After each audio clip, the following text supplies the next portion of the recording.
ముందు ప్రింట్ ఇంకా digital media journalist ఎవరైతే ఇక్కడ ఈ మొత్తం ప్రెస్ మీట్లో పార్టిసిపేట్ చేస్తున్నారో వాళ్ళందరికీ కృతజ్ఞతలు తెలియజేస్తున్నాము సేవ్ మూసీ మూవ్మెంట్ తరపున. మరియు మిగతా వాళ్ళు ఎవరైతే అందరూ ఈ ప్రెస్ మీట్లో పార్టిసిపేట్ చేసినారో వాళ్ళందరికీ కొంత స్టార్టింగ్లో సమయానికి సంబంధించి కొంచెం లేట్ అయింది కాబట్టి జర్నలిస్ట్ అందరికీ కొంచెం మన్నించాలని కోరుకుంటున్నాము.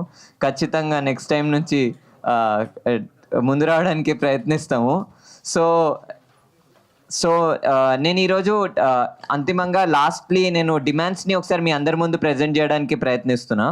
సేవ్ మూసీ మూవ్మెంట్ తరపున మేము అడుగుతున్నవి 4 డిమాండ్స్. దాంట్లో ఫస్ట్ డిమాండ్ ఏంటంటే, ఇదేదైతే మూసీ రివర్ ఫ్రంట్ ప్రాజెక్ట్ ఉందో, ప్రభుత్వం మూసీ రివర్ ఫ్రంట్ అన్నా రిజువినేషన్ అన్నా ప్రభుత్వం అంటుంది కాంక్రిటైజేషన్ గురించే, ప్రభుత్వం అంటుంది సబర్మతి మోడల్ లాంటి ఒక ప్రాజెక్ట్నే తెలంగాణలో తీసుకురావాలని అనుకుంటుంది. ఈ మోడల్ని ఖచ్చితంగా ఆపివేయాలి, ఈ రివర్ ఫ్రంట్ ప్రాజెక్ట్తోని ముందుకి కదలొద్దు అని మేము ఈరోజు సేవ్ మూసీ మూవ్మెంట్ తరపున మొదటి డిమాండ్గా మేము పెడుతున్నాము. రెండో డిమాండ్ ఏంటంటే పార్టిసిపేటరీ ప్లానింగ్ ప్రాసెస్. అంటే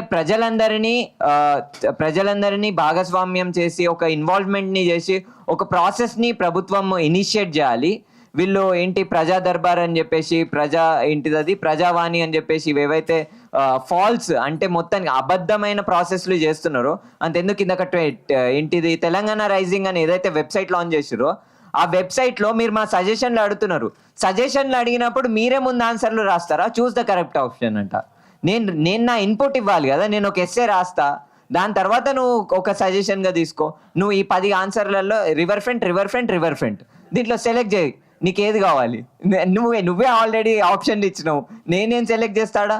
సో ఇది ఏదైతే డిక్టేటర్షిప్ లాంటి ఒక అన్డెమోక్రటిక్ ప్రాసెస్ జరుగుతుందో, గతంలో హెచ్సియు ఉద్యమం జరిగినప్పుడు కూడా అక్కడున్న విద్యార్థులు రేవంత్ రెడ్డిని మరియు కేంద్ర ప్రభుత్వాన్ని ఒక డిక్టేటర్గానే డిక్లేర్ చేసినారు. ఒకవేళ రేవంత్ రెడ్డి ఈ ప్రాజెక్ట్తో ముందుకు కదిలితే, కాంగ్రెస్ ప్రభుత్వం ఈ ప్రాజెక్ట్తో ముందుకు కదిలితే, ప్రజల ఆలోచనకి వ్యతిరేకంగా ముందుకు కదిలితే ఖచ్చితంగా మేము కూడా అదే విధంగా ముందుకు కదలాల్సి వస్తుంది.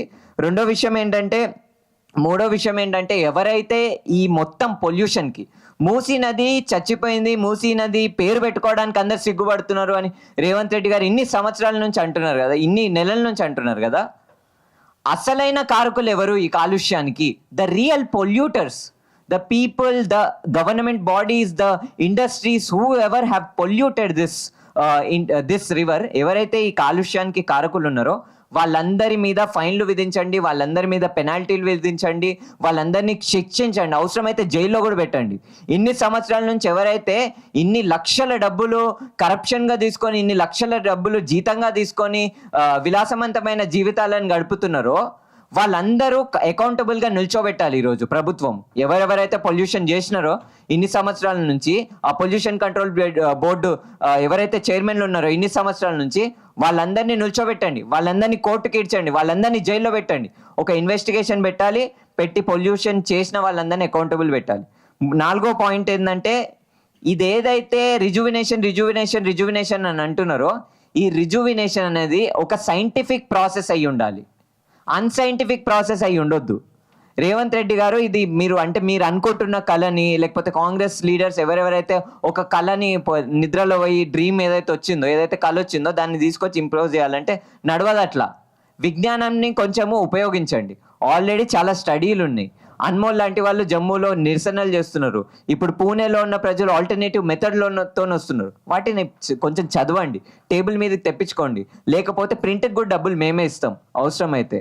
లేదు అదంతా కాదు అని అంటే ఇంకొకటి ఈరోజు నేను ఈ స్టేజ్ మీద మళ్ళీ చెప్తున్నా, ఒక 5 రోజుల ముందు కూడా చెప్పిన, కాంగ్రెస్ పార్టీని నేను ఈ వేదిక మీద నుంచి కూడా ఒకసారి ఇన్వైట్ చేయాలని అనుకుంటున్నా. కాంగ్రెస్ పార్టీకి ఒక సవాల్ కూడా విసురుతున్నా. కాంగ్రెస్ పార్టీ దగ్గర దమ్ముంటే, కాంగ్రెస్ పార్టీ నాయకుల దగ్గర దమ్ముంటే ఎవరో ఒక నాయకులని, 1-2-3 నాయకులను పంపియండి నాతోటి, మా టీం కూడా వస్తుంది. కలిసి సబర్మతి నది దగ్గరికి వెళ్దాము, నదిలో ఉన్న నీళ్ళని తాగి చూపియండి. అయ్యే ఖర్చులు, ఫ్లైట్ టికెట్లు పోతారా, ట్రైన్లో పోతారా, ఎట్లా పోతారో తీసుకుపోతాము. ఉండడానికి హోటల్ కూడా మేమే ఇస్తాము. అక్కడున్న నది నీళ్ళని తాగి ప్రజలందరికీ చూపియండి. సబర్మతి రివర్ ఫ్రంట్ లాంటి ప్రాజెక్ట్ కావాలి తెలంగాణ, కానీ నది నీళ్ళు తాగి చూపియండి. ఈ బోగస్ మాటలు ఇవన్నీ కాదు. ఒకవేళ దమ్ము ఉంటే మేము రివర్ ఫ్రంట్తోనే పోతామని అంటే ఈ ఛాలెంజ్ని యాక్సెప్ట్ చేయండి, రండి పోదాం సబర్మతికి. ఎప్పుడు వస్తారో రండి, పోదాం. ఎవరు వస్తారో, ఏ ఎమ్మెల్యే వస్తాడో పోదాము. ఇదొక్కటే కాకుండా రివర్ ఫ్రంట్ని అయితే ఖచ్చితంగా మేము వ్యతిరేకిస్తున్నాము. ఒకవేళ రివర్ ఫ్రంటే చేస్తామని అంటే సబర్మతికి పోదాము, పోయి అక్కడ ఉన్న నీళ్ళన్ని మీరు తాగండి, దాని తర్వాత నమ్మి ముందుకు కదులుతాం. మేమే తిరుగుతాం బస్తీకి పబ్లిక్ హియరింగ్లో.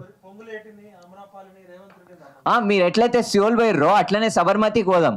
ఈసారి పోయి ఆడ నిల్చొని ఫోటోలు దిగుడు కాదు, ఈసారి అక్కడ ఉన్న నీళ్ళని కూడా తాగుదాం. సో ఇదొకటి. దీని తర్వాత లాస్ట్లీ ఒకటే చెప్పాలని అనుకుంటున్నాం, ఈరోజు హ్యూమన్ రైట్స్ డే, మానవ హక్కుల దినోత్సవం కాబట్టి నేను ఒక ఇంపార్టెంట్ మెసేజ్ని సేవ్ మూసీ ఉద్యమం తరపున ఇవ్వాలని అనుకుంటున్నా.